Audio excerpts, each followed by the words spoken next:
Hi Andrew, thanks for your question, which is, can you tell me how long does it take to enter into ketosis after taking a tablespoon of oil, that's the C8 MCT oil, and how long do you stay in ketosis after that? So when you take the C8 MCT, it depends whether you're taking it with food, which is obviously going to basically introduce other variables into it and change what's going on.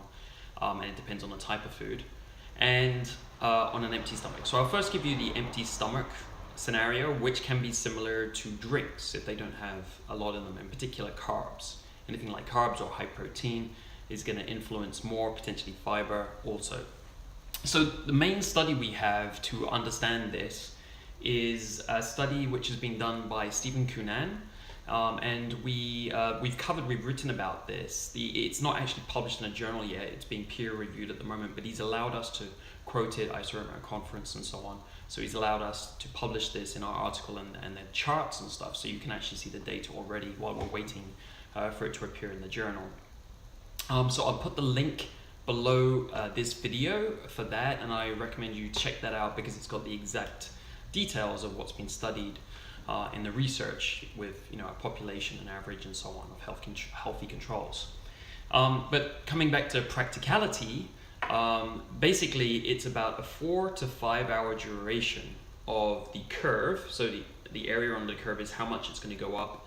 The peak is around 2 to 2.5 hours in, and the peak on an empty stomach is about 0.8 millimolar. So if you remember, a lot of definitions of ketosis say it starts at 0.5 millimolar, and depending what you're trying to achieve, you're going to be aiming for different levels. Personally for performance, I'm aiming for more 1.5 to 3 millimolar. If it's for weight loss, and you may just be aiming for 0.5 to 1.5 or higher, depending on carb cravings and things that you get. Every person's metabolism is different.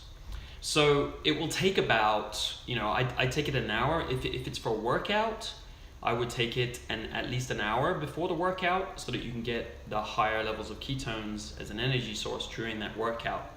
That's going to be the most beneficial with you. And if you're not taking it with food and or at least solid food so much, more drinks, then you're going to get more of a peak out of it, and that's going to provide that benefit.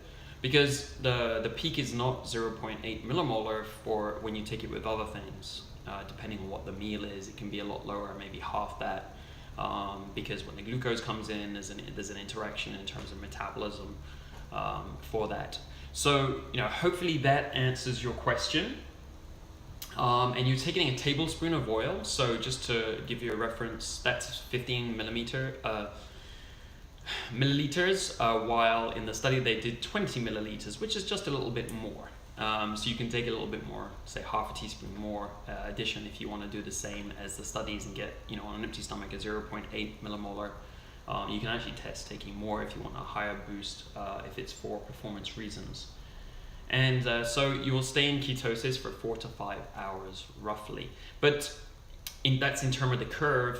So if you're, say you're at 0 millimolar of ketones, then you've got to think, okay, if I want to maintain 0.5 millimolar without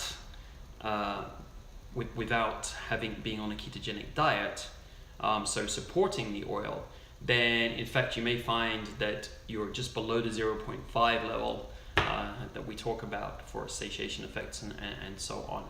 So it's a little bit tricky. You might say that after 3 hours you're going below the 0.5 level. So I would look at it like that, about 3 hours duration, and the window really is after the first hour, after the first 60 minutes. So first hour, so the 2 hour period from 1 hour to 3 hours is when you'll be in the highest area of the peak, so in ketosis, depending on where you're at. I hope that's answered specifically your question. If you have any follow-up questions, or I can give you some more clarifications, just let me know. Highly recommend you check out this article because it's got all the references, study references and everything like that. And it's got loads of charts, so it'll make it pretty clear for you. Thanks for your question, Andrew.